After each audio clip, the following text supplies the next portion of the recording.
Hello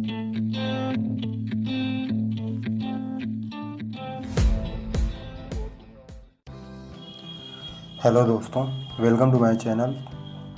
तो आज की वीडियो में हम ये देखने वाले हैं कि दक्षिण अमेरिका के कितने देश हैं और उनकी राजधानियाँ क्या हैं और वहाँ पे कौन सी करेंसी यूज होती है और कौन कौन सी भाषाएं बोली जाती हैं।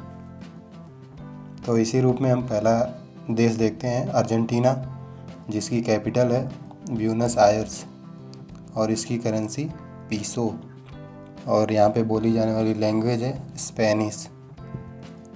इसी में दूसरा देश है बोलीविया, जिसकी राजधानी सुक्रे है या इसकी दूसरी राजधानी लापाज।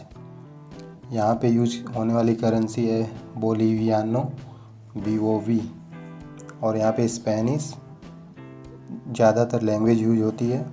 और तीसरा देश है ब्राज़ील, जिसकी राजधानी ब्राज़ीलिया है। यहाँ पे यूज होने वाला करेंसी रियाल है और यहाँ पे भाषा पुर्तगीज बोली जाती है।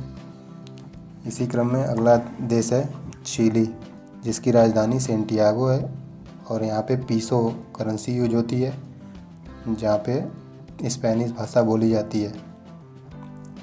और इसी क्रम में कोलंबिया, जिसकी राजधानी बोगोटा है और पीसो यहाँ पे यूज होने वाली मुद्रा है और इसी में लैंग्वेज है इसकी स्पेनिश। इसका अगला देश है इक्वाडोर, जिसकी राजधानी क्विटो है।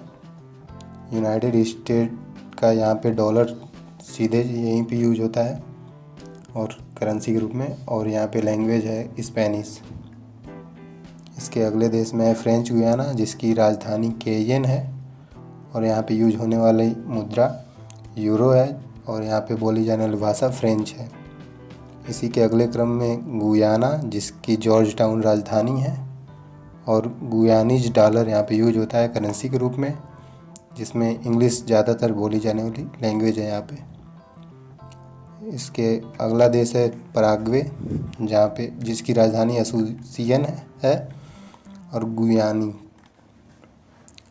गौरानी यहाँ की करेंसी है और स्पेनिश यहाँ की भाषा।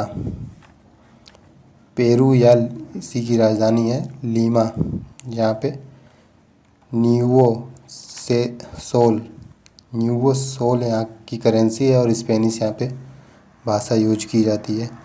इसी का अगला देश है सूरीनाम, जिसकी राजधानी पैरामारिबो है और सूरीनेमीज डॉलर यहाँ पे यूज होता है और लैंग्वेज है डच। उरुग्वे इसी का अगला देश है, जहाँ की मॉन्टेविडियो राजधानी है और पीसो यहाँ पे यूज होता है मुद्रा के रूप में और स्पेनिश इसकी भाषा है। इसी क्रम में अगला देश है वेनेजुएला, जिसकी राजधानी काराकस है। वेनेजुएलियन बोलीवियर यहाँ की लैंग्वेज है और स्पेनिश यहाँ पे बोली जाने वाली भाषा है। अब दक्षिण अमेरिका की कुछ प्रमुख नदियों को देख लेते हैं, जिसमें अमेजन नदी सबसे महत्वपूर्ण है। यह नदी विश्व में सबसे अधिक बेसिन है इस नदी का। इसका मुख्य विस्तार ब्राज़ील के क्षेत्र में है। इसके अंतर्गत भूमध्यरेखीय वन आते हैं, जिन्हें सेल्वा कहते हैं। इसकी प्रमुख सहायक नदी मेडीरा है। इसी क्रम में अगली नदी को देख लेते हैं, मैगडेलना। यह एंडीज पर्वत श्रृंखला से निकलती है। इसी नदी का मुख्य विस्तार वेनेजुएला और कोलंबिया के क्षेत्रों में है। यहाँ पर घास के मैदान होते हैं, जिन्हें लानोस कहा जाता है।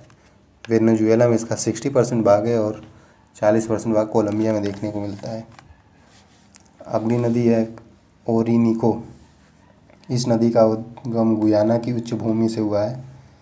इसी की सहायक नदी कोरोनी है, जिस पर विश्व का सबसे ऊंचा जलप्रपात, जिसको एंजल जलप्रपात कहते हैं, वेनेजुएला में स्थित है। इसी क्रम में अगली नदी पराना है। यह ब्राज़ील की उच्च भूमि से निकलती है। पराग्वे और ब्राज़ील के बीच इसकी प्राकृतिक सीमा का निर्धारण भी करती है। और इसी क्रम में अगला डेल्टा देख लेते हैं, ला प्लाटा, जो कि उरुग्वे और अर्जेंटीना के बीच सीमा का निर्धारण करता है। यह डेल्टा नहीं जबकि एस्चुरी बनाती है। अब दक्षिण अमेरिका के कुछ प्रमुख पर्वतों के नाम देख लेते हैं। इसमें एंडीज पर्वत तंत्र सबसे प्रमुख है। यह विश्व की सबसे लंबी पर्वत श्रृंखला है, जो दक्षिण अमेरिका के 7 देशों से होकर गुजरती है। इसकी सबसे ऊंची चोटी एकांकागुआ है, जो चिली तथा अर्जेंटीना के बीच स्थित है।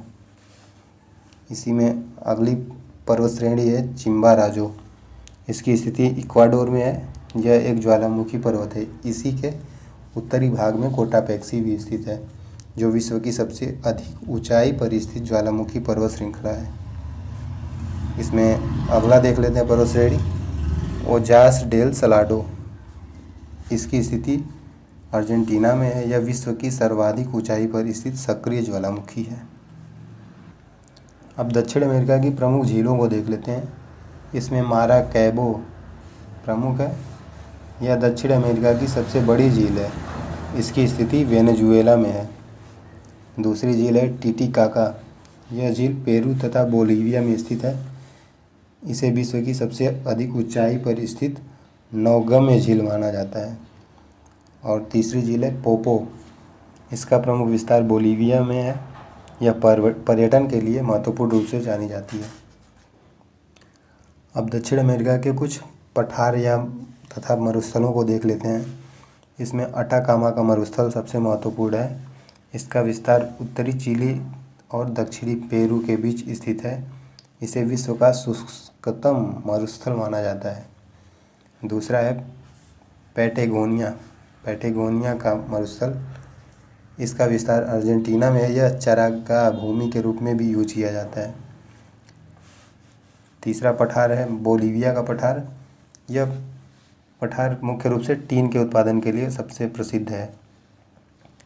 माटो ग्रासो यह ब्राज़ील के उच्च भूमि के अंतर्गत पठार है, जिसमें खनिज पदार्थों की मात्रा प्रचुर रूप में पाई जाती है।